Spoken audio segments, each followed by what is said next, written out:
चांगला कवी तुमच्या राशीला लागलेला आहे. नाही तर कवी खतरनाक असतात साहेब. कवी लोक थांबत नसतात. मी चांगला कवी तुमच्या नशिबात भेटलेलो आहे मी, बरोबर आहे. नाही एका ठिकाणी कार्यक्रमाला गेले कवी, 3 तासाचा कार्यक्रम होता, 6 तास झाले कवी थांबलेच नाही. अर्धे लोक गायब झाले मिस्टर इंडिया सारखे. तरी कवी थांबले नाही, मग 100च लोक राहिले. तरी कवी थांबले नाही, मग 4च लोक राहिले. 1 2 3 4. मग कवी त्या संयोजकाले म्हणत, हे 4 लोक लय दर्दी दिसतात. 8 घंटे झाले जाग्यावरून हल्ले नाही. ते संयोजक म्हणत, तुम्ही इकडे या, तुम्ही पटकन तुमचा आवरान जा घरी. ते चौघ कानानं बहिरे आहे. एकाले ऐकू येत नाही, सेन्सर केले, डायनामो उडले, करंट येत नाही. आता घरी सण होत नाहीत म्हणून इथं आणून ठेवलं. आता इथं झोपणार आहेत ते. तरी एक कवी आमच्यातला म्हणे, मी 4 बहिऱ्यांनाच ऐकवतो, पण त्याचा आवाज गावात गेला. गावातले लोक काठे घेऊन आले. नाईलाज झाला. 100 फुटार आले, याची कविता चालू. 10 फुटार आले, कविता चालू. त्यातला पैलवान पुढे आला, त्यानं काळी आदळली, रागानं बघितलं याच्याकडे. आता रे, आता माफ करा म्हणे, आता कविता घेत नाही. कार्यक्रम संपला. तो स्टेजवर शोधायला लागला. काय शोधताय म्हणे? अहो कार्यक्रम संपला, माफ करा. नाही म्हणे, तुमचं चालू द्या, तुमची चुकी नाही. तुम्हाला इथं कोणी बोलावलं? त्याला बघतो, मग तुम्हाला बघतो. मला इथं बोलावणार आहे ते सुनील भाऊ आहेत. जे काय बघायचं ते त्यांच्याकडं बघून घ्या, बरोबर आहे का. परंतु मला प्रचंड आनंद आहे, बरं का. मोठमोठे कार्यक्रम आपण मगाशी तहसीलदार साहेबांनी सांगितलं ना, चुकीच्या गोष्टींकडे माणूस लवकर वळतो, बरोबर आहे का. तमाशात जायला लोकांना सांगायला लागत नाही, बरोबर आहे का. दारूच्या दुकानावर, कोरोनाच्या काळात दारूच्या दुकानाला गर्दी, दुकानात चालले. लोक म्हणतात दक्षिणेकडे घराचा दरवाजा नसला पाहिजे. दारूच्या दुकानाचा दरवाजा दक्षिणेकडे, आणि तो माणूस करोडपती. या अशा किती घटना आहेत. पण दूध घरी जाऊन द्यायला लागतं, कारण चांगल्या गोष्टी ह्या लोक लवकर स्वीकारत नाहीत.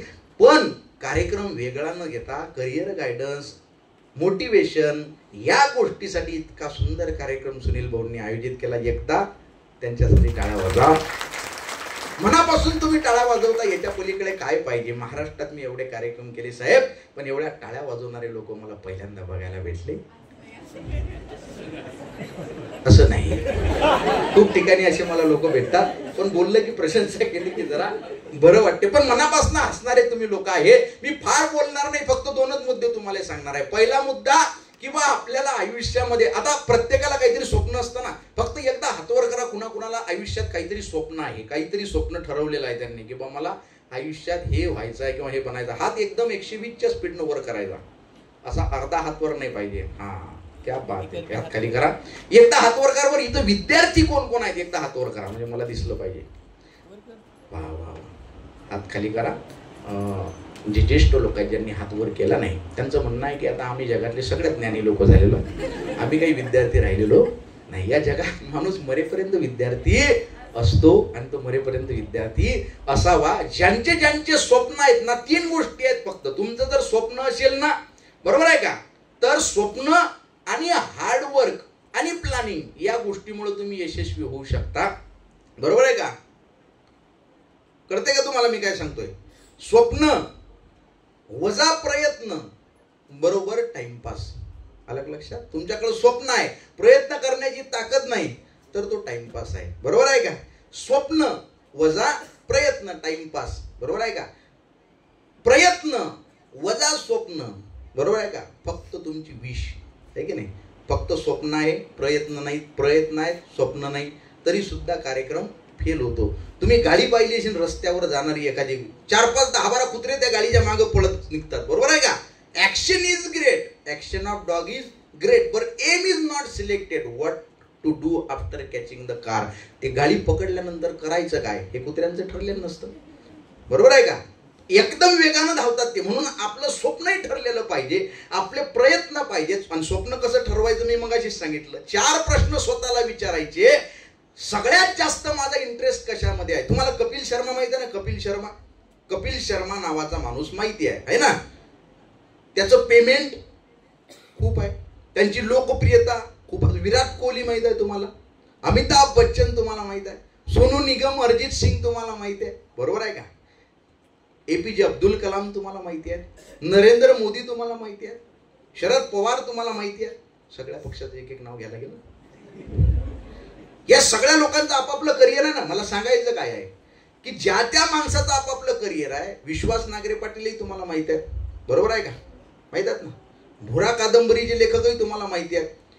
ज्याचं त्याचं आपापलं क्षेत्र आहे. काही व्यावसायिक आहेत, बरोबर आहे का?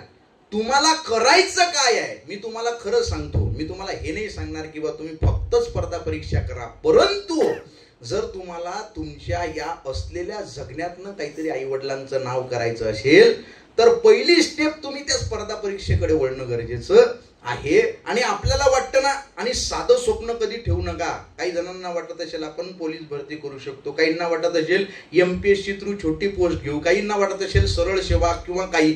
तुमचं जे स्वप्न असेल त्या स्वप्नासाठी तुम्ही खऱ्या अर्थानं प्रयत्न करू शकता. ती गोष्ट अशक्य नाही, कारण तुकोबाराय सांगतात असाध्य साध्य करीती सायास, कारण अभ्यास तुका म्हणे. आणि लॉ ऑफ अट्रॅक्शन नावाचा कन्सेप्ट तुम्ही ऐकलाय का? द लॉ ऑफ अट्रॅक्शन, आकर्षणाचा सिद्धांत माहिती आहे का? सगळे मोठे लोक सुद्धा कान देऊन ऐका बरं का. हा सिद्धांत फक्त सिद्धांत नाहीये, याला फार मोठमोठ्या लोकांनी दुजोरा दिलेला आहे. म्हणजे गौतम बुद्ध म्हणतात की तुम्ही आज काय विचार करता याच्यावर ठरतं तुम्ही उद्या काय बनणार आहात. कारण आपले विचार आपल्या आचरणामध्ये येतात, आपल्या वाणीमध्ये येतात, आपल्या कर्तृत्वामध्ये येतात. आणि आपलं कर्तृत्व म्हणजेच आपलं भाग्य. भाग्य नावाची दुसरी कुठली गोष्ट आहे का? कुणा हातवर करा बरं. कुणाला वाटतं नशीब नावाची गोष्ट जगात अस्तित्वात आहे? एकदा हातवर करा बरं. नशीब नावाची गोष्ट अस्तित्वात आहे? कुणालाच वाटत नाही नशीब नावाची गोष्ट अस्तित्वात आहे. मला वाटतं नशीब नावाची गोष्ट अस्तित्वात आहे. नशीब नावाची गोष्ट अस्तित्वात आहे. एक व्यक्ती बंगल्यामध्ये जन्माला येतो, चांदीचा चमचा त्याच्या तोंडात असतो आणि आयुष्यभर बंगल्यामध्ये जगतो, एसी मध्ये जगतो आणि मरतो. तुम्ही पुण्याला जर कधी गेले, तुम्हाला आयनॉक्स नावाचा एक मॉल आहे, त्या मॉलमध्ये साहेब मी फिरलो. तिथं काही लेकरं अशी श्रीमंतांची आली, आम्ही तिकीट काढून महिन्यानंतर आमचा पगार वाचवून पिक्चरला जायचो. आणि तिथं आलेली काही पोरं त्यांच्या आईवडिलांसोबत यायचे. आई वडील आतमध्ये पिक्चर बघायला गेले की त्यांची मुलं ही ती व्हिडिओ गेम आणि तिथं खेळांचं प्रदर्शन असायचं, ते खेळ खेळायचे, त्याचे चार्जेस होते. त्या बॉटल ठेवलेल्या असतात माहिती आहे का? बॉल फेकायचा आणि त्या बॉटल पाडायच्या. त्या बॉटल पाडल्यानंतर तुम्हाला भारतरत्न भेटतो का? नाही. बॉलनं त्या बॉटल सगळ्या पाडल्यानंतर फक्त तुम्हाला तो बॉल परत भेटतो. आणि असे 100 रुपयाला 5 बॉल असे ते पोरं दिवसभर खेळत असतात. ते दोन्ही लेकरं मिळून 8-10 हजाराचा चुराडा करतात, बरोबर आहे का? एकीकडे ही जनता आहे आणि दुसरीकडे बहिणीचं लग्न करण्यासाठी 4,000 रुपये महिन्यानं बिगारी काम करणारा सुद्धा पोरगा या जगात आहे. नशीब नावाची गोष्ट वेगवेगळी आहे, परंतु इथं माझ्या आईचं मार्गदर्शन मला आठवतं. माझी आई म्हणते, बाबू नशीब नावाची गोष्ट असेल असू दे ना, आपण आपला विश्वास आपल्या कर्तृत्वावर ठेवायचा. कारण नशीब कसं आहे आपल्याला माहिती आहे का? पण आपल्या कर्तृत्वावरनं ते बदलू शकते. एक दिन बोला मुझसे मेरा नसीबा, मेरे बगैर तू हिल भी नहीं सकता. हिंदी सगळ्याला कळते ना? एक दिन बोला मुझसे मेरा नसीबा, मेरे बगैर तू हिल भी नहीं सकता. जो ठान लिया मैंने आज वो किसी भी कीमत पर टल नहीं सकता. नशीब माझं आणि मी, आमचं दोघांचं भांडण झालं बरं का. ती मी 4 ओळीमध्ये मांडलं फक्त. एक दिन बोला मुझसे मेरा नसीबा, मेरे बगैर तू हिल भी नहीं सकता. जो ठान लिया मैंने आज वो किसी भी कीमत पर टल नहीं सकता. तो हम भी अकड़ के लफ्ज बया करने लगी, इजहार करते हैं आपकी ताकत का. जानते हैं जो बिछड़ा नसीब से बिना नसीबा मिल नहीं सकता. पर इतना भी घमंड मत कर मेरे रहनुमा, क्या हुआ जो मेरी डोर है तेरे हाथों में. अबे कयामत जानती है कि मेरे बगैर तू भी एक कदम चल नहीं सकता. नशीब आपल्याशिवाय एकही पाऊल चालू शकत नाही. ते नशीब घरी गेलं, शांत बसलं नाही. नशीब नावाची गोष्ट, लक माहिती आहे ना तुम्हाला? ते घरी गेलं, परत अभ्यास करून आलं माझ्या पुढे. त्यानं मोठमोठी उदाहरणं आणली. विजय माल्याचं पोरग, त्याच्याकडे काय आहे? मी आहे, नशीब आहे, बरोबर आहे का? अनंत अंबानी, काय त्यांच्याकडं? नशीब आहे. मध्ये मी एका पोरानं मला सांगितलं, नीता अंबानींचा मोबाईल 1300 कोटीचा आहे. किती? 1300 कोटी. महाराष्ट्राचं शेतकरी आत्महत्या थांबवायचं पॅकेज आहे 1300 कोटी. है ना बदल हा सगळा वेगवेगळा. या सगळ्या लोकांची उदाहरणं माझ्याकडे आणली. अभिषेक बच्चन तुम्हाला माहिती आहे ना? अमिताभ बच्चन माहित आहे. आता अमिताभ बच्चन गेल्यानंतर सगळी प्रॉपर्टी कोणाची होणार? अभिषेक बच्चनची, बरोबर आहे का? बरं, अमिताभ बच्चनची बायको कोण? जया बच्चन. अभिषेक बच्चनची बायको कोण? ऐश्वर्या राय. नशिबाचा फरक आहे का नाही? पण फार मोठा फरक आहे. सारखा आहे का? नाही. अभिषेक बच्चन पडला तर परत उभा राहील सांगता येत नाही. अभिषेक बच्चन पण कर्तृत्व नाही असं नाही, परंतु अमिताभ बच्चन जर पडला तर तो 1000 वेळा उभा राहू शकतो, कारण त्याला काट्यांनी भरलेला त्याचा रस्ता दिसतो आहे. हे प्रयत्न आपले असतात बरं का. ते नशीब माझ्याकडे आलं आणि या शेतकऱ्याच्या पोरानं त्याला एक उत्तर दिलं. साहेब ते उत्तर फार महत्वाचं आहे. झुंझला के बोला फिर से मेरा नसीबा, अबे तू कितना भी लड़ ले जिंदगी से यही घूमता रह जाएगा, और वो नसीब का मालिक बिना कुछ किए ही सोने की सेज पे बैठ जाएगा. तो हम भी मुस्कुरा कर बोले चलो मान गया, आपने लिख दिया आपकी बात हमारे दिमाग के पेज पर, जाने कितने गधों को उठा के रख दिया आपने कुबेर की सेज पर, लेकिन 1000 कठिनाइयों से उबार सके खुद को, ये जज्बा उनके पास कहाँ है. 1000 कठिनाइयों से उबार सके खुद को, ये जज्बा उनके पास कहाँ है. और माना कि उनका वर्तमान पड़ा है कुबेर के भंडार में, पर किसी छोटे बच्चे को सुनाया जाए ऐसा उनके पास इतिहास कहाँ है. इतिहास कहाँ है. हा इतिहास लुंग्या सुंग्यांचा ऐऱ्या गैऱ्यांचा लिहिला जात नसतो. हा इतिहास संकटांच्या छाताडावर पाय ठेवून जगणाऱ्या सगळ्या युवकांचा होत असतो. जेवढी जेवढी मोठी लोक झाली या सगळ्यांनी संकटांच्या छाताडावर उभं राहून आपलं आयुष्य निर्माण केलं. बिल गेट नावाचा माणूस तुम्हाला माहिती आहे ना, जगातल्या सगळ्या श्रीमंतांच्या यादीमध्ये राहिला खूप वर्ष. त्या बिल गेटला विचारलं what is the secret of your success, तुमच्या यशाचं गूढ रहस्य काय आहे. बिल गेट यांनी फक्त 2 मिनिटं विचार केला आणि त्याला सांगितलं the confidence which I have that is the secret of my success. तुम्हाला ओव्हर कॉन्फिडन्स वाटू शकतो म्हणे, पण आजही मला कॉन्फिडन्स आहे. माझ्याकडली सगळी प्रॉपर्टी तुम्ही काढून घ्या, मला एक 10 बाय 10ची खोली द्या, माझा कम्प्युटर द्या, मरायच्या आधी मी परत एवढी प्रॉपर्टी निर्माण करू शकतो. एवढा आत्मविश्वास मला आजही आहे. आणि तो आत्मविश्वास माझ्या यशाचं गूढ रहस्य आहे. हा आत्मविश्वास कुठल्या दुकानात कुठल्या बाजारात भेटतो का? नाही दादा, तुमच्या जगण्यातनं तुमच्या आचरणातनं तुम्हाला तो निर्माण करावा लागतो. बरेच जण म्हणतात ना बी कॉन्फिडंट. अरे थांब बाबा, थांब जरा, बी कॉन्फिडंट. थांब, काय झालं तुला? मुळव्यात आहे का तुला? मोटिवेशनल स्पीकर बी कॉन्फिडंट. पण कॉन्फिडंट येतो कुठून? टेक्निकली कॉन्फिडंट कुठून येतो? आपल्या जगण्यात येतो. रस्त्यानं चालताना आपण जर काटे पडलेले दिसले, आपण उचलले, बाजूला ठेवले, कुणी आपल्याला बघितलं का? नाही. आपल्याला वाटतं प्रयत्न फेल गेले. प्रयत्न फेल गेलेले नाही. आपल्याला कुणी पुरस्कार दिलेला नाही. आज तरी पुरस्कार भेटतोय. 3-4 किलोमीटर आपल्याला कुणी बघितलं नाही, आपल्याला कुणी पुरस्कार दिला नाही, असं वाटतं प्रयत्न फेल गेले. पण नाही. आपण काटे उचलत असताना आपल्या स्वतःच्या मनाने आपल्याला बघितलेलं असतं, आपल्या मनाने आपल्याला पुरस्कार दिलेला असतो. आपण स्वतःच्या मनात एक पायरी वर चढलेलो असतो. असं स्वतःच्या मनात एक एक पायरी आचरणानं पुढे सरकत जाणं म्हणजे आपल्यामध्ये टेक्निकली कॉन्फिडन्स नावाची गोष्ट निर्माण होणं. आपल्या जगण्यामध्ये कॉन्फिडन्स महत्वाचा आहे. तो निर्माण कसा होतो? आपल्या जगण्यातनं निर्माण होतो बरं का.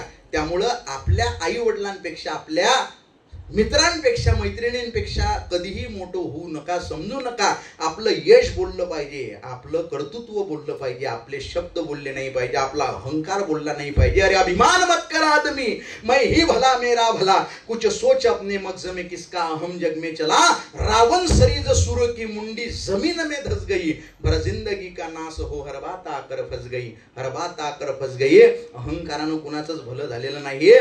मला बरेच जण विचारतात की तुम्ही म्हणे वागताना जगताना जरा ॲटिट्यूड ठेवत जावा म्हणे, तुम्ही सेलिब्रिटी कवी आहे म्हणे, तुमच्या कविता व्हायरल झाल्या म्हणे.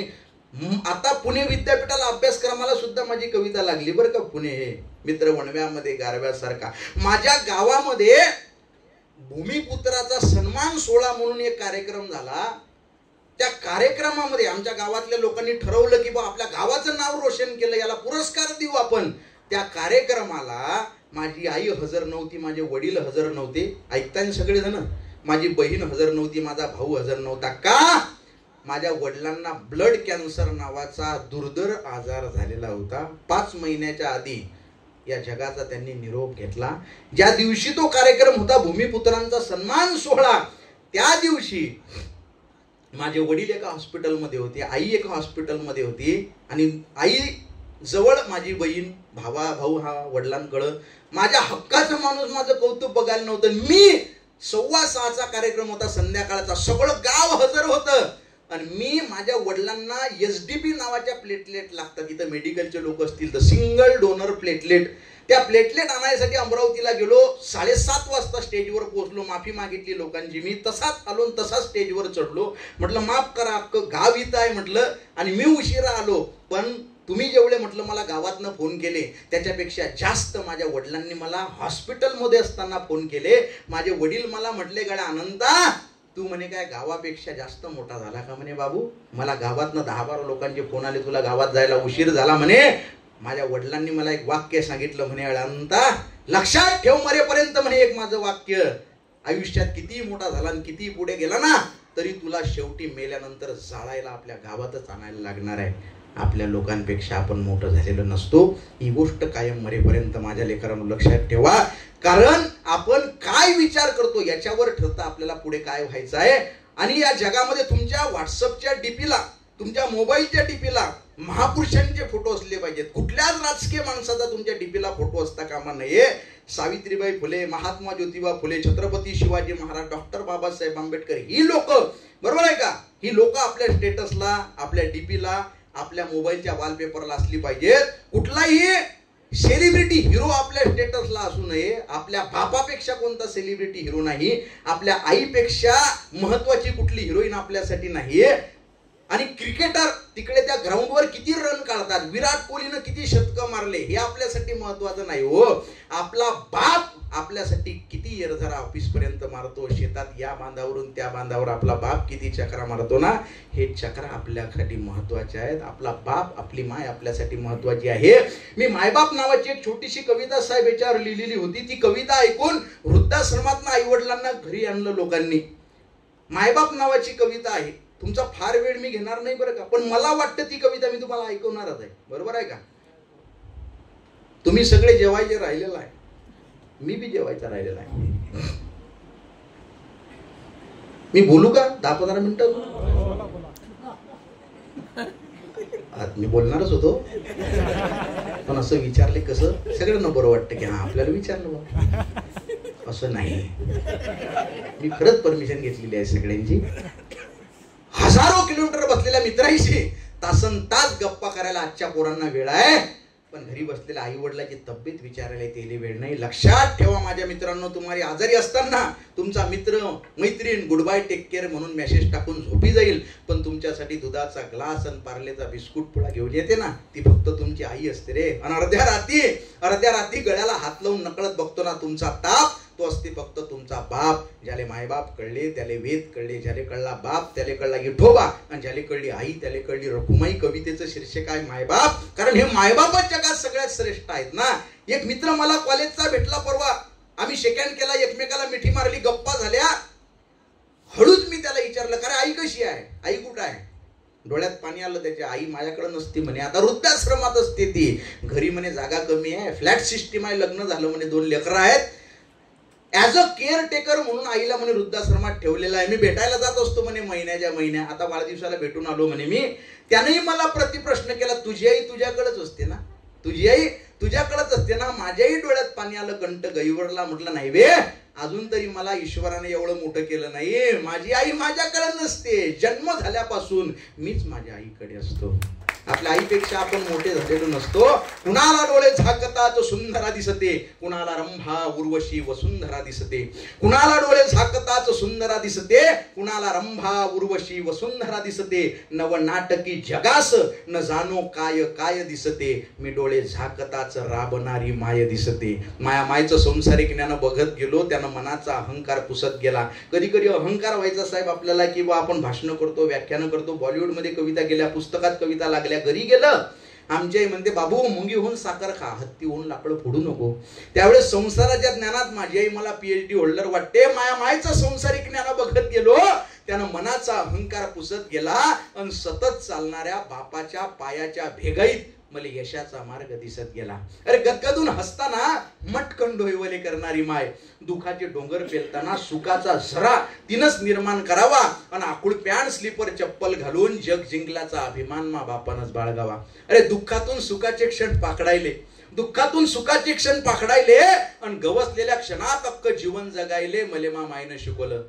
दुःखातून सुखाचे क्षण पाखडायले आणि गवसलेल्या क्षणात अक्क जीवन जगायले मले मा मायनं शिकवलं. आणि 40 रुपयाचं फाटकं बनेन घालून करोडो रुपयाची इज्जत कशी कमवाव हे मले मा बापाने शिकवलं. 40 रुपयाचं कलेक्टर भरत आंधळे माहितात ना तुम्हाला. ही कविता ती कार्यक्रमात कायम घेत असतात. माझी कविता मला फार आनंद होतो त्याचा. कोणी म्हणे माबाप आमदार आहे, कोणी म्हणे माबाप खासदार आहे, कोणी म्हणे माबाप जहागीरदार आहे, कोणी म्हणे माबाप आमदार आहे, कोणी म्हणे माबाप खासदार आहे, कोणी म्हणे माबाप जहागीरदार आहे. छाती फुटेपर्यंत हा पट्ट्या सांगत असतो माबाप इमानदार आहे. माबाप इमानदार आहे. मानलं रे, मानलं की आमचा बाप आम्हाला गरिबी न पोसतो, पण आम्हालाच माहित आहे तो त्यासाठी काय काय सोसतो. असतील लखोपती करोडपती लोक या जगात, पण हसून दाखवा आनंदात जसा माबाप दुःखात हसतो. हसून दाखवा आनंदात जसा माबाप दुःखात हसतो. कितीतरी सुंदर चेहरे हजारो नजारे पाहिले असतील काळवणलेल्या डोळ्यानं मामायच्या, पण घमंड आहे मले की आजही माझा चेहरा तिला जगात सगळ्यात सुंदर दिसतो. मातीचं घर, मातीचं अंगण आपण किती सुंदर आहे हे बघायचं असेल तर आपल्या आईच्या डोळ्यामध्ये बघा. आपण आयुष्यात किती पुढे जाणार आहे. माझ्या सगळ्या विद्यार्थी मित्रांनो, हे कशावर ठरतं आपण कसे दिसतो. आपलं रंग रूप, आपण दिसायला कसे आहे, बराच न्यूनगंड असतो. आणि मिडल क्लास फॅमिलीच्या, शेतकऱ्याच्या, कष्टकऱ्याच्या, खेड्यापाड्यातल्या लेकरांना हा न्यूनगंड असतो. एखाद्याला वाटतं माझं नाकच चांगलं नाही, मला उंचीच नाही, माझा रंगच सावळा आहे. आपण किती अब्दुल कलाम माहित आहेत ना तुम्हाला, बरोबर आहे का. नेपोलियन बोनापार्ट माहित आहे का, अर्ध्या जगाचा राजा झाला, त्याला उंची नव्हती. सुकरात माहित आहे का, सॉक्रेटिस दिसायला सुंदर नव्हता, सगळ्यात मोठा फिलॉसॉफर. चाणक्य माहित आहे ना, दिसायला फार सुंदर नव्हता. एपीजे अब्दुल कलाम यांची हेअरस्टाईल, एका रिपोर्टरने विचारलं तुम्ही अशी हेअरस्टाईल ठेवता म्हणे तुमच्याकडे कंगवा नाही का. अब्दुल कलाम म्हटले बाळा माझ्याकडे कंगवे भरपूर आहेत, पण मला या गोष्टीसाठी वेळ थोडासा कमी आहे. एक फुगेवाला विकत असतो फुगे एका छोट्याशा गावामध्ये. वेगवेगळ्या रंगांचे फुगे त्याच्याकडे असतात मित्रांनो, लाल, हिरवा, पांढरा, काळा. एक खेड्यातला काळा कुट्ट सावळा दिसणारा पोरगा त्या फुगेवाल्याकडे जातो. त्या फुगेवाल्याला म्हणतो, काका तुमच्याकडे पांढऱ्या रंगाचा फुगा होता, तुम्ही आकाशात सोडला, फार वर गेला. तुमच्याकडे लाल रंगाचा फुगा होता, तुम्ही आकाशात सोडला, फार वर गेला. तुमच्याकडे पिवळ्या रंगाचा फुगा होता, तुम्ही आकाशात सोडला, फार वर गेला. पण तुमच्याकडे जो काळ्या रंगाचा फुगा होता, तुम्ही आकाशात सोडला नाही. तो जर आकाशात सोडला तर तेवढ्याच वर जाईल का. त्या फुगेवाल्याच्या लक्षात आलं. त्यानं त्याच्याकडे बघितलं, त्याच्या डोक्यावरनं हात फिरवला आणि त्याला सांगितलं, बाळा अरे हा फुगा आकाशात किती वर जाईल हे त्याच्या रंगावरून ठरत नाही रे, त्याच्या आतमध्ये मी काय भरलेला आहे ना याच्यावरून ठरतं. त्यामुळे आपण कसे दिसतो, आपलं नाक कसं आहे, आपला चेहरा कसा आहे. निसर्गानं आपल्याला जसं ठेवलं ठेविले अनंते तैसेची राहावे, चित्ती असू द्यावे समाधान. मग चित्ती असू द्यावे समाधान म्हणजे देरे हरी पलंगावरी आहे का, नाही हो. तुम्ही किती पूजा करा, अर्चा करा, देवाची आराधना करा, मेहनत करत नसाल तर त्या प्रयत्नाचं यश मिळणार नाही. आणि तुम्ही कधीच देवळात जाऊ नका, मशिदीमध्ये जाऊ नका, परंतु मनापासून प्रयत्न करा, तुम्हाला यश भेटल्याशिवाय राहणार नाही. म्हणून जे तुकोबाराय सांगतात ठेविले अनंते तैसेची राहावे, चित्ती असू द्यावे समाधान, तेच तुकोबा सांगतात असाध्य ते साध्य करीती सायास. कारण अभ्यास तुका म्हणे ही संत परंपरा आपल्याला कळणं गरजेचं आहे. म्हणून कितीतरी सुंदर चेहरे हजारो नजारे पाहिले असतील काळवणलेल्या डोळ्यानं मामायच्या, पण घमंड आहे मले की आजही माझा चेहरा तिला जगात सगळ्यात सुंदर दिसतो. मातीचं घर, मातीचं अंगण, मातीची चूल, अख्खा आयुष्य मामाईनं मातीतच कालवलं. लोक म्हणती असतील बापाले की काय तो कमावलं रे, कमाविल कसा. अख्खा आयुष्य मा बापानं माणूस बनण्यातच घालवलं. शेवटी ते नामजप करायले, पूजा अर्चा करायले येळच नाही मामायले. ते नामजप करायले, पूजा अर्चा करायले येळच नाही मामायले. तरी तिच्याच मनात मले खरा ईश्वराप्रती भाव दिसतो. आणि मंदिरात जाणं सोडलं रे मी बी, कारण उन्हानं काळवणलेल्या मा बापाच्या पाठीवरच मले संध्याकाळी देव दिसतो. शेवटी याच मायबापाचं नामस्मरण करत मले मरण येऊ दे, आणि दमशील देवात हा चमत्कार होऊ दे. शेवटी याच मायबापाचं नामस्मरण करत मले मरण येऊ दे, आणि दमशील देवात हा चमत्कार होऊ दे. तो स्वर्ग तो मोक्ष तुझा तुलाच राहू दे. तो स्वर्ग तो मोक्ष तुझा तुलाच राहू दे. पुन्हा फक्त एकदा याच मायबापाच्या पोटी जन्म घेऊ दे. पुन्हा फक्त एकदा याच मायबापाच्या पोटी जन्म घेऊ दे. हे मायबाप एकदा आपल्याला कळणं गरजेचं आहे. कार्यक्रमाच्या शेवटाकडे आपण आलेलो आहे. मित्र वणव्यामध्ये गारव्यासारखा मी कविता घेणार आहे. त्याचे सगळे मी कडवे घेणार नाही, परंतु मला इतका आनंद झालेला एवढ्या सगळ्या लोकांच्या पुढे. मला तर असं वाटायला लागले की मी बोलत राहावं, फक्त थांबूच नाही. इतका तुमचा चांगला प्रतिसाद मला भेटतोय ना, इतकं एकाग्र चित्तानं तुम्ही ऐकताय. महाराष्ट्रात मी एवढे कार्यक्रम केले साहेब, पण एवढे एकाग्र चित्ताचे लोक मला पहिल्यांदा इथं बघायला भेटले असं नाही. खूप ठिकाणी असे लोक, पण मला मुलींची संख्या जास्त दिसते. बरोबर आहे का? मुली जास्त हुशार आहेत का? हा, मुलींची संख्या जास्त आहे. वा वा, मला अभिमान वाटला मुलींचा. बरोबर का? मुली, महिला, मी फार आदर करतो महिलांचा. बरोबर का?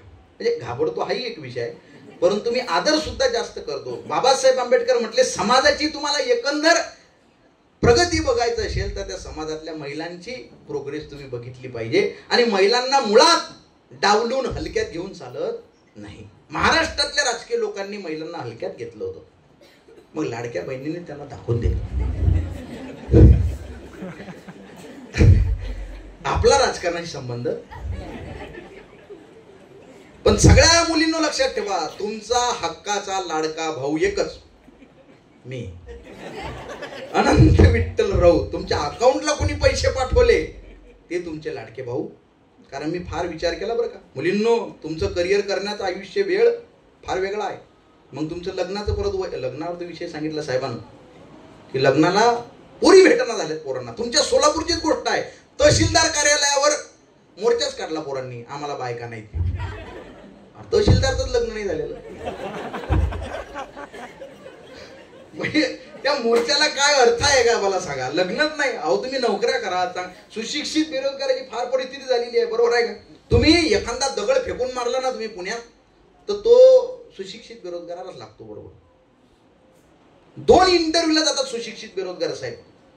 त्यातला एक आतमध्ये जातो, तो इंटरव्ह्यू घेणारा म्हणतो, बाळा तुला 2 प्रश्न विचारतो म्हणे, उत्तर दिली तर सिलेक्ट करतो म्हणे. सांग विचारा म्हणे. पहिला प्रश्न, उन्हाळ्याचे दिवस आहेत म्हणे, कान देऊन ऐका बरं का. तू ट्रेन मध्ये बसलायस म्हणे, खिडकीजवळ बसलायस, आता तुला उकळायला लागलं, गरम व्हायला लागलं, तू पहिलं काम काय करशील? हा म्हणे सर मी खिडकी उघडीन. वा वा वा, उत्तर बरोबर दिलं म्हणे. आता दुसरा प्रश्न म्हणे, हे उत्तर दिलं तर सिलेक्ट आहेस. जी खिडकी तू उघडली म्हणे, त्या खिडकीतनं वारा येतोय म्हणे. वारा, त्या वाऱ्याचा वेग आहे म्हटला 4 मीटर पर सेकंद. ज्या गाडीनं तू चाललाय त्या गाडीचा वेग आहे म्हटला 120 किलोमीटर पर आवर. ज्या डब्यात तू बसलाय त्याचा घनफळ आहे म्हटला 15 मीटर क्यूब. ज्या डब्यात तू बसलाय म्हणे त्याचं क्षेत्रफळ आहे 10 मीटर स्क्वेअर. सांग म्हणे आता त्या डब्याचं तापमान 25 डिग्री व्हायला किती वेळ लागेल? आम्हाला डोक्यावर पडले काही विचार करा. प्रश्न उत्तर दे, मला माहित नाही म्हटला, गेट आउट. त्याला काढला बाहेर. दुसरा सुशिक्षित बेरोजगार बसलेला, झाला काय इंटरव्ह्यू? मूर्ख लोक बसलेले आहेत म्हणे. काही प्रश्न विचारतात म्हणे. पहिला मला एकदम सोपा प्रश्न विचारला म्हणे की तू उन्हाळ्याचे दिवस आहे, ट्रेन मध्ये बसलाय, खिडकीजवळ बसलेला आहे, आता तुला उकळायला लागलं, पहिलं काम काय करशील? मी साध्या भोळ्या मनाने सांगितलं म्हणे खिडकी उघडीन. जसं त्यानं ऐकलं मी खिडकी उघडीन, त्याचं चालू झालं वाऱ्याचा वेग, गाडीचा वेग, घनफळ, क्षेत्रफळ. हा म्हणे मला जॉबची लय गरज आहे, मी जातो म्हणे. हा गेला. इंटरव्ह्यू घेणारा म्हणे 2 प्रश्न विचारतो, उत्तर दिल तर सिलेक्ट करू. आम्ही विचारा, तयारी तर झाली पाहिजे. पहिला प्रश्न म्हणे, उन्हाळ्याचे दिवस आहेत, खिडकीजवळ बसलेला आहेस, उकळायला लागलं, तुला गरम व्हायला लागलं, खिडकीजवळ बसलेला आहेस तू, आता तुला उकळायला लागलं, पहिलं काम तू काय करशील? हा म्हणे साहेब मी शर्ट काढीन. तसं नाही म्हणे, अजून तुला उकळायला लागलं तू काय करशील? साहेब म्हटलं मी बने नाही काढीन.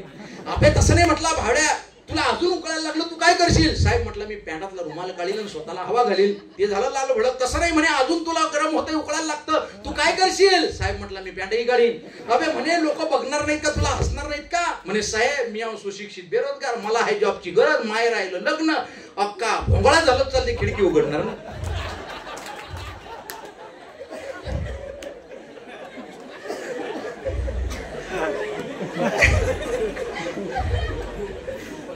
ही लग्नाची परिस्थिती झाली. लग्न झालेलं लय दिवे लावले असं आहे का? पण लग्नाची परिस्थिती वाईट म्हणून करिअर करणं गरजेचं आहे. जेवढे तरुण युवक आहेत लक्षात ठेवा, माझा रमेश नावाचा मित्र आहे, 26व्या वर्षी चांगले स्थळ त्याला आले. याचे नखरे एवढे म्हणजे सुंदर पाहिजे, देखणी पाहिजे, अशीच पाहिजे, तशीच पाहिजे. त्या सिरियल बघून याला वाटलं सगळ्या पुरी सुंदरच असतात. याच्या तोंडावर चिमणी हागत नाही. सुंदर पोर राहिला 38 वर्षाचा झाला, डोक्यावरचं छप्परी उडून गेलं. एसटीत बिंदास बसतात त्याच्या शेजारी पोरी, काय तर आपल्या बापाच्या वयाचा. पोरगी पाहायला गेला, पोरीच्या बापानं पसंत केलं, पोरीनं पसंत. पण त्या पोरीची आई आली पोहे घेऊन. जसं रमेशले पाहिलं चक करून पडली. किचन मध्ये पाणी टाकले. तो काय झालं? अरे काय झालं? अरे झालं काय? हो माय येतो माझ्या टाइम मले पाहायला आलता.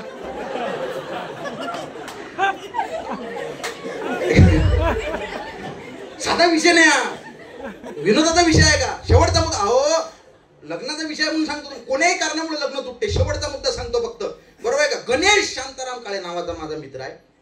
त्याच्या जिभेला शेंडा नाही, थोडा बोबळा बोलतो फक्त. गणेश शांताराम ताले असं नाव सांगते. याच्यात काही त्याची चुकी आहे का? पोरगी पाहायला गेला, पोरीचा बाप म्हणे काय नाव आहे पोराचं? म्हटलं 1 मिनिट मीच सांगतो, गणेश शांताराम काळे नाव आहे. बरोबर. पोरगा काही शिकलेला बिकलेला आहे का नाही? माझ्या आधी हेच बोंबललं. दियेत झालंय माझं, शिक्षित आहे मी. हा बोबळा आहे. नको बा, असा पोरगा नको आमच्या पोर. राहिला लग्नाचा. लॉकडाऊन झालं, 4-5 वर्ष पोरीच नाही भेटले त्याला. लॉकडाऊन नंतर मला म्हणे अनंत भाऊ तुमच्या चांगल्या ओळखी आहेत म्हणे, एखादं स्थळ आपल्यासाठी पहा, मला लय गरज आहे. म्हटलं का तू दिसायला चांगला आहेस पण तू बोबळा आहेस आणि 4 चौघात मध्येच पचकतो. नाही म्हणे मी आता एक शब्द बोलणार नाही, तुम्हीच माझं चुकून करून द्या. म्हटलं जर बोलला हानत हानत घरी आणीन. नाही म्हणे मी एक शब्द बोलणार नाही. गेलो मग पोरगी पाहिले. समाजसेवेचे काम आपण करत असतो. पहिलाच प्रश्न पोरीच्या बापाचा, काय नाव आहे पोराचं? म्हटलं 1 मिनिट, गणेश शांताराम काळे नाव आहे पोरा. बरोबर. पोरगा काही शिकलेला बिकलेला आहे का नाही?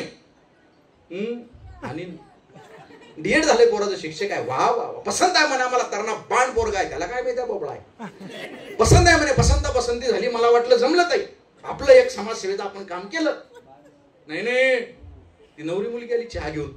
चहा होता गरम, मला दिला त्याला दिला. मी हळूहळू घेतला, मला सवय आहे. हे जसं काही 10 दिवस जेलमध्ये होतं, आजच सुटलं. असा झुरका मारला यानं. चहा होता गरम, याला लागला चटका. हा म्हटला म्हटलं काय झालं? दलम आहे. काय लका म्हणलं का हे काय दलम आहे? आता तू लग्न होणे नाही, आता खंडोबाच्या नावानं आता तुले भाऊ तहसीलदार कार्यालयावर मोर्चा काढणे. आता तुले सोडलं देवाले. मला वाटलं ताई विषय संपला नाही, विषय मेन पुढे आहे. ती नवरी मुलगी पुढे आली, तिनं पदर डोक्याच्या वर घेतला. म्हणे असू द्या दलम तो दलम. काय होती त्याले फुतून पिऊन दादा.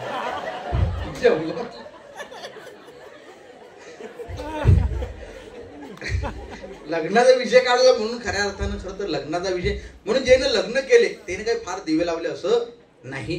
बरोबर आहे का? मला असं वाटते फक्त मी बोलतच राहावं आणि तुम्ही असं ऐकत राहा. बोलू का 2-3 तास अजून? तुमचा हक्काचा लाडका भाऊ अनंत वेळ, कारण फार अभ्यास केला मी तुमच्यावर, लक्षात ठेवा. बाकीचे फक्त बोलतात बरं महिलांनी फार पुढे गेलं पाहिजे, पण घरातली सगळी कामं महिलांनीच केली पाहिजे. मुलगी फार शिकली पाहिजे, पण कपडे तिनंच धुतले पाहिजेत, भांडे तिनंच घातले पाहिजे, स्वयंपाक तिनंच केला पाहिजे. कुठल्या ग्रंथात लिहिलेला आहे सांगा बरं स्वयंपाक फक्त महिलांनी केला पाहिजे? आता महिलांच्या चेहऱ्यावर हास्य आलेलं आहे. मुलींना वाटते असेच वक्ते पाहिजे होते आपल्याला. खोटा विषय आहे का?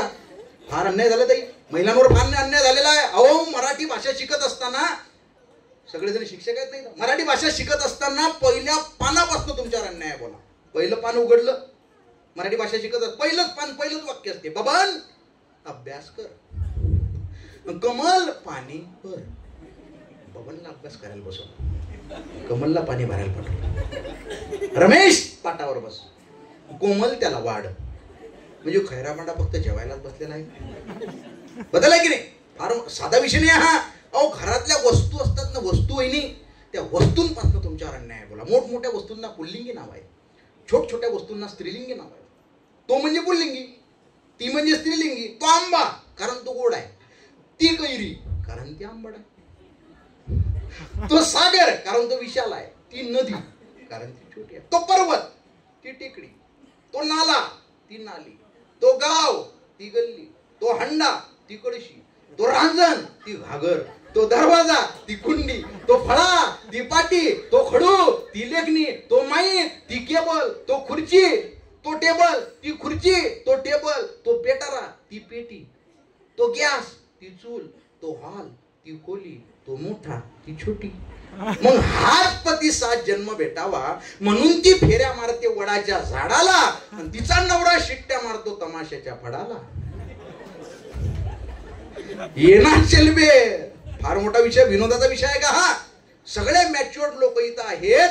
जेवढी संकट ही मुलींच्या महिलांच्या आयुष्यामध्ये आहेत तेवढी पुरुषांच्या आयुष्यामध्ये नाहीत. महिलांचं शरीर प्रत्येक महिन्याला नवनिर्मितीची तयारी करत असते. इतक्या संकटातनं मुली जात असतात. सामान्य माणूस दादा किती वेदना सहन करू शकतो? आपल्याला काटा रुतला की नाही, वेदना होतात ना, मोजता येतात. सामान्य माणूस फक्त 47 डेल युनिट इतक्यात वेदना सहन करू शकतो. पण ज्या वेळेस एक स्त्री एका बाळाला जन्म देत असते तिला होणाऱ्या वेदना ह्या 57 डेल युनिट इतक्या असतात. म्हणजे सामान्य सहनशक्तीच्या पलीकडे जाऊन एका बाळाला जन्म देणारी स्त्री असते. तुमच्या गावात स्मशानभूमी आहे ना, अख्खा माणूस जळतो त्या स्मशानभूमीत. काय जळत नाही? माणसाची हाडं, माणसाच्या अस्थी. सायन्स सांगतं माणसाच्या हाडांची निर्मिती कशी होते. आईच्या गर्भात बाळ असताना आईच्या दुधापासून बाळाच्या हाडांची निर्मिती होत असते.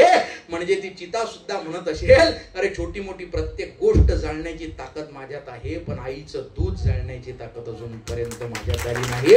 हे स्त्रीचं श्रेष्ठत्व आहे, हे स्त्रीचं कर्तृत्व आहे. सगळेजण आपापल्या हृदयावर हात ठेवा. सगळेच हृदय चालू आहे ना, बंद आहे का कोणा? हृदय बंद म्हणजे माणूस विषय संपला ना. आपण विचारतो, बऱ्याच जण काही टाळकी मला विचारतात, सांगा बरं मग महिला जर एवढ्या बुद्धिमान आहेत तर मग शोध महिलांनी का लावले नाही? कोणताच मोठा, जसा म्हणून Ohm's law, Faraday's law, Newton's law, महिलांचा आहे का कुठला? कमलाच लॉ असा आहे का कोणता? मला विचारलं काही लोक, अरे त्यांना शिक्षणाचाच अधिकार तुम्ही नाकारला, त्यांनी शोध लावायचे का? आज आहे ना कल्पनाताई, कल्पना चावला, सुनीता विल्यम्स आहेत ना, हे मेरी क्युरी नाहीत का, राष्ट्रपती प्रतिभाताई पाटील, द्रौपदी मुर्मू, या लोक आहेतच ना. आपलं हृदय चालू आहे ना. काय केलं सांगू का तुम्हाला? महिलांचं काय करतो ते हृदय चालू कधी झाला प्रश्न पडला का तुम्हाला? बंद म्हणजे माणूस विषय संपला. हे हृदय चालू कधी झालं? आईच्या गर्भात बाळ असते, 7 महिन्याचं होते, त्याचं हृदय परिपूर्ण डेव्हलप होते. आता ते चालू करण्याची गरज आहे. ते चालू करण्यासाठी आईच्या हृदयाच्या सायनोहेट्रिकल नोड कडनं बाळाच्या हृदयाच्या सायनोहेट्रिकल नोडला एक पल्स म्हणजे एक ठोका दिला जातो. त्यावेळेस ती हृदय चालू होते, परत कधी बंद पडत नाही. ज्या दिवशी ते हृदय बंद पडलं माणूस जिवंत राहत नाही. म्हणजे जरी आमचा जन्म निसर्गाने आईच्या गर्भात दिला असला तरी सुद्धा आम्हाला जगण्यासाठी लागणारा पहिला ठोका हा आईच्या गर्भातनं उधार घ्यावा लागतो. हे स्त्रीचं श्रेष्ठत्व आहे, हे स्त्रीचं कर्तृत्व आहे. यत्र नारीश्च पूज्यन्ते रमन्ते तत्र देवता. जिथं जिथं स्त्रियांची पूजा होते तिथं ईश्वर वास्तव्य करतो. हे सांगणारी सगळ्यात मोठी जगप्रसिद्ध संस्कृती आपली भारतीय संस्कृती आहे. म्हणून आपण भारतीय संस्कृतीचे पाईक आहोत. झाडाला डाल पर सोने की चिडिया करते है बसेरा, वह भारत देश है मेरा, वह भारत देश है मेरा. अशा सप्त स्वरात नांदत असलेली आपली भारतीय संस्कृती आहे. आणि या भारतीय संस्कृतीचे आपण सगळे पाईक होणं फार गरजेचं आहे. म्हणून करिअर निवडत असताना ह्या सगळ्या करिअरच्या वाटा आपल्या समोर उभ्या आहेत. तुम्हाला वाटत असेल कलेक्टर व्हावं, IPS व्हावं, तलाठी व्हावं, काही वाटत असेल, त्यासाठी जर तुम्ही आज तुमचा प्लान आखला ना, 2 गोष्टी आखून घ्यायच्या की माझे स्ट्रॉंग पॉइंट्स काय आहेत, माझे पॉझिटिव्ह, माझे निगेटिव्ह. पॉझिटिव्ह निगेटिव्ह आपण स्वतः पुढे जर आपले मांडू शकलो आणि आपलं स्वप्न आपण पूर्णपणे जर कागदावर लिहू शकलो, याचा अर्थ तुम्ही तुमच्या स्वप्नाच्या मार्गाने निघालेले आहात. दुःख अडवायला उंबऱ्या सारखा मित्र वणव्यामध्ये गारव्या सारखा. कार्यक्रमाचा आता शेवट आलेला आहे. खरं तर हे जे मी बोललो एवढ्या वेळेत माझं काहीच होत नसते, परंतु विद्यार्थ्यांना मार्गदर्शन म्हणून इथं बोलणं गरजेचं असतं. मी काही फार तुम्हाला मार्गदर्शन करणारा माणूस नाही. एकच गोष्ट तुम्हाला फक्त मी सांगतो की आपली स्वतःची परिस्थिती, आपले आई वडील, या आई वडिलांच्या डोळ्यामध्ये आपल्याला आनंदाश्रू जर बघायचे असतील तर आपल्याला प्रयत्न करावे लागतील. विवेकानंद म्हणतात की माणसा जर समजा 70 वर्ष आयुष्य असेल, त्यानं जर त्याच्यातले 7 वर्ष फक्त पाण्यातनं मासा बाहेर काढला की श्वास घेण्यासाठी तडफडतो, तेवढे जर प्रयत्न त्यानं केले तर उर्वरित आयुष्य त्याचं सोन्याचं होतं. म्हणून आपल्याला आता मेहनत घेणं गरजेचं आहे, आता प्रयत्न करणं गरजेचं आहे. आपल्या आईवडिलांचं नाव उंचावणं गरजेचं आहे, आपल्या शिक्षकांचं नाव उंचावणं गरजेचं आहे. आणि त्यासाठी तुम्ही जे क्षेत्र निवडाल, पहिली गोष्ट ते क्षेत्र निवडताना पूर्ण सतर्कतेनं ते क्षेत्र निवडा. आणि एकदा तुम्ही सतर्कतेनं निवडलं क्षेत्र, तुम्ही निर्णय घेतला की मग तो निर्णय खरा कसा आहे सत्यात उतरवण्यासाठी तुम्ही मनापासून प्रयत्न करणं गरजेचं आहे. हे जर तुम्ही केलं ना, आयुष्यात तुम्हाला कुणीच रोखू शकत नाही. Be hold, be strong and take whole responsibilities on your own shoulders. Be initiative ना अचीव द गोल्स. आपण आपले स्वप्न पूर्ण करण्यासाठी आपल्या स्वप्नांची जबाबदारी आपल्या खांद्यावर असली पाहिजे. परिस्थितीला दोष देऊ नका. बरं, माझी परिस्थिती चांगली नव्हती, बरोबर आहे का, माझे आई वडील गरीब होते, मला यासाठी पैसे भेटले नाही, हा सगळा पसारा आहे. ह्या एक्सक्युजेस कधीच देऊ नका. मी एक तुमचा मित्र म्हणून तुम्हाला एक विनंती करतो, आयुष्यात तुमचे जे स्वप्न असतील तुम्ही पूर्ण करा. संकट तुमच्या आयुष्यात येतील, त्यांच्या छाताडावर आपण उभं राहिलं पाहिजे. आपल्या आई वडील कशीही असतील तरी त्यांना आपण आदर्श मानत निघालं पाहिजे. जे समाजात लोक येतील त्यांच्याकडनं शिकलं पाहिजे. बिनभिंतीची उघडी शाळा, लाखो इथले गुरु, पशु पाखरे गिरक्या घेती त्यांची गोष्टी करू. आपण या सगळ्या निसर्गाकडनं एक एक गोष्ट शिकत शिकत पुढे गेलो पाहिजे. मुंगीपासनं शिकलो पाहिजे, आपण मुंगळ्यापासनं शिकलं पाहिजे, आकाशात उडणाऱ्या पक्षापासून शिकलो पाहिजे. आणि आपण किती यशस्वी होणार आहे याची तमा बाळगू नका. भगवद्गीतेमध्ये श्रीकृष्णांनी सांगितलं की कर्मण्यवाधिकार असते मा फलेषु कदाचन. कर्म करा, फळाची आशा करू नका. फळाची आशा कराल तर दुःख होते. त्यामुळं फळाची आशा न करता आपलं टार्गेट सेट करता आलं म्हणजे तुम्हाला आयुष्याचं गणित समजलं. आणि आयुष्याचं गणित समजत असताना किती प्रयत्न केले, बरोबर आहे का. मंजिल मिल ही जाएगी भटक कर ही सही. मंजिल मिल ही जाएगी भटक कर ही सही. गुमराह तो वो है जो घर से निकले ही नहीं. आपण घरातनं निघालेलो आहे. आणि शेवटचा मुद्दा फक्त माझ्या या भाषणाचा, की कधीच कुणाशी स्वतःला तुलनात्मक कंपेअर करू नका. गौतम बुद्धांचं एक स्टेटमेंट आहे, everyone is unique here, simply you are you, I am I. मी आहे, तुम्ही आहात. शेजारचा किती यशस्वी होतो, शेजारचा काय करतो, आपली तुलना एकाच व्यक्तीसोबत होऊ शकते. ती म्हणजे आरशात बघितल्यानंतर जो व्यक्ती दिसतो ना, त्याच्यापेक्षा आपण पुढे घेत गेलं पाहिजे. फक्त तुम्हाला ते अहमदाबादमध्ये एरोप्लेन क्रॅश झालं, बरोबर आहे का, एवढी लोक जाग्यावर गेली, माहित होतं का त्यांना आपण एवढ्या कमी आयुष्यात जाणार आहे. कोल्हापूर जवळ एक गाडी मोठी दरीत कोसळली, सगळे क्लास 2 पोस्टची लोक होती ती.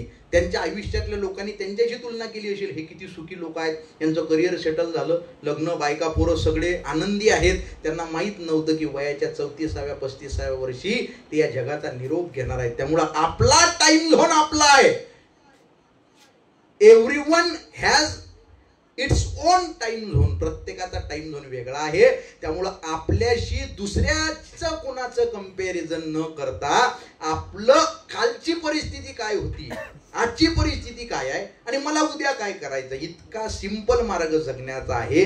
असं समाधानी आयुष्य तुमच्या आयुष्या वाट्याला यावं. तुमच्या आईवडिलांचे, शिक्षकांचे स्वप्न तुमच्याकडनं पूर्ण व्हावेत, एवढ्या तुम्हाला मनपूर्वक शुभेच्छा देतो, सदिच्छा देतो. आणि या शेवटच्या कवितेनं मी खऱ्या अर्थानं या कार्यक्रमाचा समारोप करणार आहे. माझ्या या भाषणाचा फक्त की या जगामध्ये सगळी नाती आहेत. एक अजून लक्षात ठेवा, मी तुम्हाला द लॉ ऑफ अट्रॅक्शन नावाचा कन्सेप्ट सांगितला होता.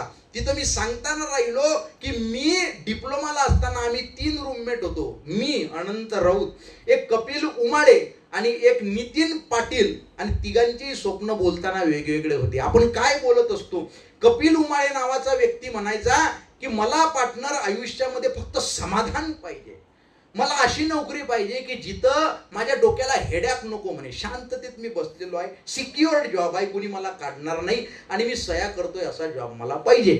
नितीन पाटील नावाचा व्यक्ती जो होता तो म्हटला मला एन्जॉय करायचा, म्हणे गोवा, काश्मीर, पैसाच पैसा, व्यसन, दारू, याच्यात त्याला इंटरेस्ट. तिसरा मी म्हणायचं आपल्याला काही नसलं चालते, आपल्याला माणसं पाहिजेत आजूबाजूला. तो कपिल उमाळे जो मित्र आहे तो आज भेल नावाच्या कंपनीमध्ये सिनियर इंजिनियर म्हणून आहे. जो काही त्याचा पगार, त्याला क्वार्टर आहे, संध्याकाळी त्याच्याकडे एक फाईल येते, त्याच्यावर तो सही करतो, संपलं, डोक्याला हेड्याक नाही. दुसरा मित्र नितीन पाटील होता, त्याचा 28 लाखाचं पॅकेज आहे, त्याचं लग्न झालं, त्याच्या बायकोला सध्या 35 लाखाचं पॅकेज आहे, ती मुलगी तिच्या बापाला एकुलती एक आहे, याचा दारूचा खर्च 40,000 आहे.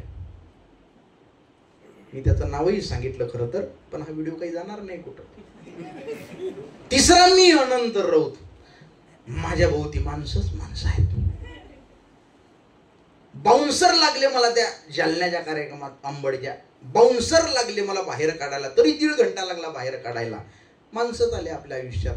याचा अर्थ आपण जे विचार करत असतो ना आता, अप्रत्यक्षरित्या त्यानुसार त्याला सायंटिफिकली कारण आहेत बरं का. तशाच परिस्थिती, तशीच लोक आपण जुळवत जातो, घेत जातो, तसेच निर्णय आपण घेत जातो. खोल आतमध्ये गेलं तर सबकॉन्शियस माइंडमध्ये त्याच गोष्टी सेव्ह राहतात. एकंदरीत सांगायचं झालं म्हणजे तुम्ही आज जो विचार करणार आहात तो जाणीवपूर्वक विचार करा, कारण उद्या तेच तुमचं भविष्य असणार आहे. म्हणून मित्र नावाची जी लोक आहेत ना, मी हे का मित्रांची गोष्ट सांगितली, मित्रांवरून मला आठवली की या जगामध्ये मित्र माणसाला वरही नेतात आणि खाली आणतात. मगाशी सरांनी सांगितलं ना, तुमची संगत फार महत्वाची आहे.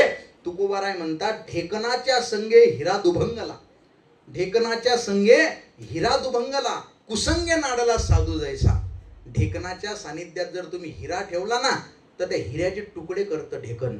तसं कुसंगे नाडला साधू जैसा, एखादा जर साधुचरित माणूस असला तरी सुद्धा त्याला नष्ट करण्याचं काम चुकीची संगत करते. म्हणून आपले मित्रमैत्रिणी निवडत असताना, आणि मित्रमैत्रिणी निवडणं पहिले गरजेचं आहे बरं का. आपले मित्र असले पाहिजेत, मैत्रिणी असल्या पाहिजेत, कारण गौतम बुद्धांनी सांगितलं जगातलं सर्वश्रेष्ठ नातं हे मित्रत्वाचं नातं आहे. 10 पारमिता सांगितल्या, त्यातली सर्वश्रेष्ठ पारमिता आहे मित्रत्व. भगतसिंग, राजगुरु, सुखदेव हे एका गावातली लोक होती का? वेगवेगळ्या ठिकाणची लोक हसत हसत फासावर गेले. मैत्रीचं उदाहरण संभाजी महाराज, कवी कलश मित्र होते ना. छावा पाहिला ना तुम्ही? छावा कोण कोण पाहिला? हातवर करावर, वा, हात खाली करा. छावा बघून तुम्ही छत्रपती संभाजी महाराज शिकले, बरोबर आहे का? संभाजी महाराज छावा बघून शिकलो का आपण? नाही हो. 350 वर्ष झाले छत्रपती संभाजी महाराज आमच्या काळजामध्ये आहे. जुलुमशाहीचा होता एक काळ, रयतेचा छळ माजलेला, तोडण्याती माळ अन्यायाची नाळ, जन्माला बाळ शंभूराजा. मुघलांची सत्ता, माणसांची मंदी, वासनेची धुंदी चढलेली, वाचविल्या माता गुलामास बंदी, नारीला जो वंदी शंभूराजा. संस्कृतचा ग्रंथ बुधभूषणम, बुधभूषणम, शतशतक नायिका भेद नकशिखा ग्रंथ संपदा आहे संभाजी महाराजांची. वारीला जाणारे वारकरी संभाजी महाराज, पापणी लावते ना लावते एका पायावर घोडा फिरवणारे संभाजी महाराज, 123 लढाया झाल्या, एकही लढाई न हारणारे संभाजी महाराज. हा इतिहास आमचा आहे. संस्कृतचा ग्रंथ बुधभूषणम, लागतो जन्म समजाया, तो नायिका भेद तो नख शिखांत, केला पादाक्रांत ज्ञान मार्ग.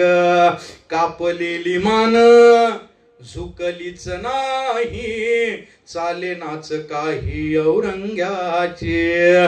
रयतेच्या साठी रक्तात नाहला, अजिंक्य जाहला शंभूराजा. लढता लढता संपले जीवन, आयुष्याचे रान शंभूराजा. स्वराज्यासाठीच तन मन धन, खरे बलिदान शंभूराजा. मावळ्यांनो आज बाप हा जाणावा, 40 दिवस छळ झाला संभाजी महाराजांचा, पण महाराज डगमगले का? व्यसनी असते तर डगमगले असते ना. दारूचा कणही पोटात नव्हता. मरेपर्यंत विद्यार्थ्यांना लक्षात ठेवा, दारू बिरू काही काही ठिकाणी तर कार्यक्रम झाल्यावर मलाच लोक विचारतात, दादा तुमची बसायची व्यवस्था कुठं करा? म्हटलं बसायची म्हणजे तुम्ही घेत नाही का म्हणे काही 90 मिनिटं? म्हटलं का डोकं फिरलं का? शिवाजी महाराज संभाजी महाराज सांगणारा माणूस आहे मी, दारूचा माझा संबंध नाही. नाही म्हणे तुमचे डोळे बघून असं वाटतं पेणार आहे. वाटतात का माझे डोळे तसे? नाही वाटतात. पण प्रवास असतो ना, नाही म्हणे कशाची नशा आहे हे. अबे म्हटलं शराब पीने वालो, सिगरेट पीने वालों नशा करो, लेकिन नशा ऐसा करो कुछ देर तक टिक सके, यूं नहीं कि रात को पी सुबह को उतर जाएगी. मेरे वतन से दिल लगा के देख, जिंदगी नशे में गुजर जाएगी. नशा स्वतःच्या स्वप्नांची असली पाहिजे, आई वडिलांच्या स्वप्नांची असली पाहिजे. मावळ्यांनो आज बाप हा जाणावा, आदर्श मानावा शंभुराजा. काळजात ठेवा धग धगता दिवा, शिवबांचा छावा शंभुराजा. आज ही इथल्या शेवट तुकडे झाले महाराजांचे, शरीर संपलं, महाराज संपले का? आमच्या काळजात आहे आमचा राजा. आज ही इथल्या पवित्र मातीत, डोंगर दरीत, कडाक पारीत, आज ही इथल्या माणूस जातीत, हरेक जळत्या दिव्याच्या वातीत, मर्दांच्या छातीत शंभुराजा, मर्दांच्या छातीत शंभुराजा. छत्रपती संभाजी महाराज की, स्वराज्य रक्षक छत्रपती संभाजी महाराज की. जगातला सगळ्यात मोठा धर्म कोणता आहे माझ्या मित्रांनो? एका आवाजात सांगा. जगातला सगळ्यात मोठा धर्म मानवता. क्या बात. मानवता नावाचा सगळ्यात मोठा धर्म आहे. जर माझ्याकडनं तुम्हाला काही आवडलं असेल तर मरेपर्यंत मातीची कास धरली पाहिजे, मानवतेची कास धरली पाहिजे. कुठल्याही जाती धर्माचा विरोध कधी करू नका तुम्ही. प्राध्यापक शिवाजीराव भोसले म्हणायचे, आमच्या डोक्यावर आभाळ आहे, त्याचा रंग निळा आहे. तो स्वतःला कधी बौद्ध म्हणून घेत नाही. सूर्य मावळतीला झुकल्यानंतर त्याचा रंग भगवा केशरी होतो, तो स्वतःला कधी हिंदू म्हणून घेत नाही. निसर्ग हिरवा आहे, ही धरा हिरवीगार आहे, पण ते स्वतःला कधी मुसलमान म्हणून घेत नाही, कारण हे सगळे एकाच निसर्गाचे घटक आहेत. तसं आपण सुद्धा एकाच भारताचे नागरिक आहोत. प्रथमतः आणि अंतिमतः आपण फक्त भारतीय असलो पाहिजे, हे मरेपर्यंत लक्षात ठेवा. मानवतेपेक्षा या जगामध्ये कोणताच धर्म श्रेष्ठ नाहीये. भविष्यात कधीतरी आपली भेट झाली तर तुम्हाला धर्म या विषयावर फार मला बोलायची इच्छा आहे, पण तुर्तास फक्त मैत्री नावाचा विषय तुमच्या माझ्या प्रत्येकाच्या आयुष्यात असला पाहिजे. दुःख अडवायला उंबऱ्या सारखा मित्र वणव्यामध्ये गारव्या सारखा, वाट चुकणार नाही जीवनभर तुझी, वाट चुकणार नाही जीवनभर तुझी. एक तू मित्र कर, एक तू मित्र कर, आरशा सारखा मित्र वणव्यामध्ये गारव्या सारखा. आत्महत्याच करणार नाही कुणी, आत्महत्याच करणार नाही कुणी. मित्र असला जवळ जर मनासारखा, मित्र वणव्यामध्ये गारव्या सारखा. का उगा हिंडतो देव शोधायला. या कवितेचे जवळजवळ 1 कोटी व्हिडिओ तयार झाले. 5000 गायकांनी हे गाणं, ही कविता माझी गायली. कथेत, कीर्तनात, दशावतारी राम रावणाचं युद्ध चालू असताना कोकणात ते बदल करत नाही स्क्रिप्ट मध्ये, त्याच्यात कविता त्यांनी टाकली. वडाप मध्ये लग्नात लोक नाचले या कवितेवर. आता पुणे विद्यापीठाला अभ्यासक्रमाला लागली, पण मला या कवितेचा तेवढा आनंद नाही झाला. मला माझ्या कवितेचा अभिमान कधी वाटला. तुम्हाला परभणी माहिती आहे ना, परभणी, त्या परभणीवरनं मला एकदा संध्याकाळी 5:30 वाजता फोन आला. मला म्हटला, दादा 2 मिनिटं वेळ आहे का? म्हटलं बोला.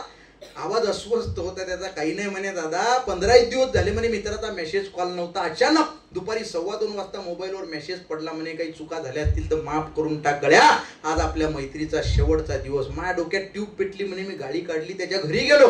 हॉलमध्ये आई वडील बसलेले होते. मी तिथं थांबलो नाही म्हणे. डायरेक्ट बेडरूम मध्ये गेलो. पंख्याला त्यानं दोर बांधलेला होता, पायाखाली स्टूल घेतलेला होता, कार्यक्रमाची तयारी झालेली होती. मी त्याचे पाय धरले म्हणे, त्याला खाली उतरवलं, त्याच्या गळ्यातला फाशीचा दोर सोडला. तुम्हाला का फोन केला म्हणे दादा? त्यानं हाताची मूठ बांधलेली होती. आम्ही उघडली, त्याच्या चिठ्ठी लिहिलेली होती. त्या चिठ्ठीत 4 ओळी लिहिलेल्या होत्या म्हणे, का उगा हिंडतो देव शोधायला, मित्र आहे जवळ मंदिरासारखा, मित्र वणव्यामध्ये गारव्यासारखा. अबे त्याच्याकडे द्या. मग मी त्याला जरा मोटिवेट करतो. नाही म्हणे दादा, वातावरण तापलेलं, आताच घटना घडलेली आहे. पण त्याच्या आईनं मेसेज दिलेला आहे म्हणे, ज्या कोण्या कवीनं हे कविता लिहिलेली आहे त्याला एकदा आपल्या घरी आण म्हणे. मला मायेनं त्याच्या डोक्यावर हात ठेवायचा आहे. जगातला सगळ्यात मोठा पुरस्कार आपल्या कवितेला मिळाला, याच्या पलीकडे आपल्या कवितेचा पुरस्कार नाहीये. आणि मैत्रीसाठी कल्पनेतल्या गोष्टींची गरज नाही दादा. आपण जर कोरोनाचा काळ जरी बघितला तर लक्षात येते ना भाऊ, एकमेकाला हात लावत नव्हते लोक. अशा काळात मित्राच्या आईवडिलांना पाठीवर घेऊन हॉस्पिटलमध्ये ऍडमिट करणारे मित्र या समाजात होते. म्हणून हा कोरोनाचा काळ आपण यशस्वीरित्या पार करू शकलो. अरे मित्र गरीब असतो, मित्र श्रीमंत असतो, मित्र हुशार असतो, मित्र मंद असतो, पण तो जोपर्यंत सोबत आहे ना, दुःखासाठी काळजाचा दरवाजा बंद असतो. मित्र शमळा जरी असला तो तुम्हाला कधी आत्महत्या करू देणार नाही. म्हणून एक तरी आपला मित्र असला पाहिजे आणि मनापासून तो आयुष्यावर आपण जपला पाहिजे. एकदा फक्त हातवर करा बरं, कुणाकुणाला जिवलग मित्र आहे किंवा मैत्रीण आहे. हात खाली करा. एवढ्या लोकांनी हात वर केले, मला आनंद आहे. महाराष्ट्रात एवढे कार्यक्रम केले, एवढे हात वर करणारे लोक मला पहिल्यांदा बघायला भेटले. असं नाही, तुम्हाला माहिती आहे. परंतु बऱ्याच लोकांनी हात तरी वर केलेले नव्हते. याचा अर्थ त्यांना जिवलग मित्र मैत्रीण नाही. मग तुम्ही एक काम करा, घरी गेले की किचन मध्ये जा, एका कपात पाणी घ्या, उडी मारा त्याच्यात. मैत्रीण नाही ते या जगात काही नाही. एक छोटासा मला बाळा मेसेज आला, एवढा व्हायरल केला महाराष्ट्रानं की घर में आग लग गई, सब जल गया, सब रिश्तेदार आए, चाहने वाले आए, चर्चा करके चले गए, पूछताछ करके चले गए. बस एक दोस्त आया जिसने पूछा अबे क्या क्या बचा है, अबे क्या क्या बचा है. मैंने कहा अबे सब कुछ जल गया, बस मैं बचा हूं, बाकी बचा ही क्या है. तो उसने गले लगा कर कहा अबे पगले फिर जला ही क्या है. काऊगा हिंडतो देव शोधायला, काऊगा हिंडतो देव शोधायला, मित्र आहे जवळ मंदिरासारखा, मित्र वणव्यामध्ये गारव्यासारखा. मैत्री चाटते गाय होऊन मना, मैत्री चाटते गाय होऊन मना, जाबिलग तू तिला वासरासारखा, मित्र वणव्यामध्ये गारव्यासारखा. दृष्ट लागू नये वेदनेची कुणा, दृष्ट लागू नये वेदनेची मना, मित्र डोळ्यामध्ये, मित्र डोळ्यामध्ये काजळासारखा, मित्र वणव्यामध्ये गारव्यासारखा. जाळताना मला देह ठेवासा. शेवट आपल्या कवितेचा सुद्धा आणि माझ्या या करिअर मार्गदर्शनाचा सुद्धा शेवट. फक्त जाताना एकच लक्षात ठेवा, मैत्रीच्या मध्ये येणारी सगळ्यात दलिंदर गोष्ट कोणती असते? गैरसमज, मिसअंडरस्टँडिंग. त्यामुळे तुमचे गैरसमज झालेले असतील तर कॉल करा, माफ करा, माफी मागून टाका. काही सोबत राहत नाही. आपल्या आधी 100-150 वर्ष आधी जी लोक होती त्यातला एकही चेहरा जिवंत नाही. आपल्या नंतर 100-150 वर्षानंतर आपल्यातला एकही चेहरा जिवंत असणार नाही. आपले फोटो झालेले असतील, भिंतीला लावतील, येणारी पिढीचे फोटोही काढून टाकेल, घरात जागा नाही म्हणून. काही सोबत राहते का? मित्राला माफ करा. आपण सगळ्यांना माफ करतो ना, चुका होतील ना मित्र मैत्रिणींच्या. इथं कोणी आहे का की जी मैत्रिणीशी बोलत नाही पण फार जवळची मैत्रीण आहे?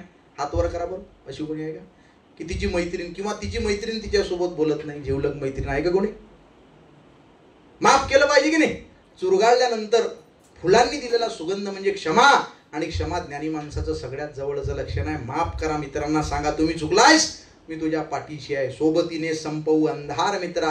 मैत्रीची निर्मळ भावना असली पाहिजे बरं का. सोबतीने संपवू अंधार मित्रा वेदनेचा ही करू शृंगार मित्रा, घर तसे मजबूत असते मैत्रीचे गैरसमजाचे नको बंधार मित्रा, तू दगा केला साता चल असू दे मी तरी सोबत तुझ्या असणार मित्रा, आणि वेगळे सावज नको लावू गळाला, वेगळे सावज नको लावू गळाला, तोच गळगे मी पुन्हा फसणार मित्रा, तोच गळगे मी पुन्हा फसणार मित्रा, मित्र वणव्यामध्ये गार व्यास. या कवितेला जेवढा तरुणांचा रिस्पॉन्स आहे ना साहेब, त्याच्यापेक्षा जास्त ज्येष्ठ लोकांचा प्रतिसाद माझ्या कवितेला भेटलेला आहे. मला जेवढे कॉल आले असतील आजपर्यंत, सगळ्यात जास्त वृद्ध लोकांचे मला फोन आले, कारण मैत्रीचा खरा अर्थ वृद्ध लोकांना कळलेला असतो. पुण्यावरनं मला 84 वर्षाच्या आजोबांचा फोन आला. मला म्हटलं आय एम रनिंग 85, मी 85 वर्षाचा हिरवागार तरुण आहे म्हणे. म्हटलं मग माझे मित्र आहेत म्हणे 85, 78, 71.